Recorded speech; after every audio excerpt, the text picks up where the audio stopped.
Զրուցում ենք իրավունքի եւ արժեքների գերակայություն իրավապաշտպան ՀԿ նախագահ Մայր Հայաստան դաշինքի անդամ Սարգիս Տեր-Եսայանի հետ։ Պարոն Տեր-Եսայան, երեկ Նիկոլ Փաշինյանը այսպես իհարկե ճակերտների մեջ ներկայացրեց եկեղեցու նորոգման ճանապարհային քարտեզը եւ ասում էր, որ դա կսկսեն իրականացնել վեհափառ հայրապետին հեռացնելու դեպքում։ Կխնդրեմ ձեր կարծիքը, ինչ կլինի այնուամենայնիվ, եթե իսկապես այսպես իրենց ցինիզմով կարողանան առաջ գնալ Նիկոլ Փաշինյանենք եւ փորձեն եկեղեցին էլ իրենցով անել։ Իրենց կողքի կանգնած եպիսկոպոսների հետ իրենք ինչ կարող են անել եկեղեցու հետ։ Ես ողջունիչ կասկած ունեմ, որ իրենք անմիջապես կատարում են Պաշազադեի աների հրամանները, քանի որ ամուր կառույց է եկեղեցին, որը միշտ տարեդար եղել է հաշվառորդի կողքը, թե ուսուցանելեց է, հոգեպես է, սնունդով միշտ պաշտպանել հայոց ժողովրդին, դրա համար Պաշազադեի նպատակն է հոգևոր թուլացնել մեր հոգևոր համայնքը, գրավել եւ Նիկոլն էլ դա իրականացնում է։ Հիմա թե որքանով կկարողանա, արդեն նստումա մեծ ռեսուրսներ կօգտագործեն դրա համար։ Մեծ ռեսուրսներ ֆինանսական հայացք չի բացառվում, որ ֆինանսական ռեսուրսներ օգտագործվի այդ ամենը կատարելու համար։ Կոնկրետ որ քայլերի համար են այդ ֆինանսական ռեսուրսները պետք ավելի շատ որպեսզի եկեղեցին քանդեն, որպեսզի մարդկանց կարողանան, այսպես ասած, անդամագրեն վերբովկա բառ կա մի հատ էլ մի քիչ տհաճ բառ է, բայց շատերը վերբովկա են լինում, հանուն գումարի, հանուն շանտաժի։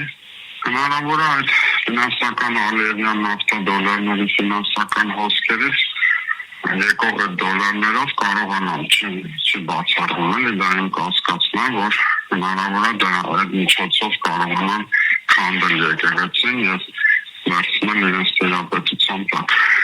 Պարոն Տեր-Եսայան, Նիկոլ Փաշինյանը եւ իր կողքի падգամավորները, ՔՊԱ-ականները ասում են, որ դե եկեղեցին պետությանն է եղել, հիմա պետք է այսպես վերադարձնենք պետությանը, որ պետությունն է հիմնադրել։ Ոչ, նման բան չկա, երբեք եկեղեցին չի եղել պետությանը, եկեղեցին եղել է ժողովրդի, մենք դարեդար չենք ունեցել պետություն, պետականություն, բայց ունեցել ենք եկեղեցի։ Իհարկե բոլորն են համամտել են հետ, կամ դա փաստ է, 1700 տարվա մեջ մենք պետություն շատ քիչ ենք ունեցել, բայց եկեղեցին եղել է, եկեղեցին այդ պետականության հենասյուներից մեկն է եղել, որ ժողովրդին կարողացել է համախմբել։ Սպյուրքում էլ չունենք պետություն, բայց Սպյուրքում համախմբում է, չէ՞, գործն անում, չէ՞, եկեղեցին, քանի որ ժողովուրդը վստահում է եկեղեցուն։ Հարսանիքներ, կնունքներ, հավաքներ, ամեն կիրակնօրյա պատարակներ,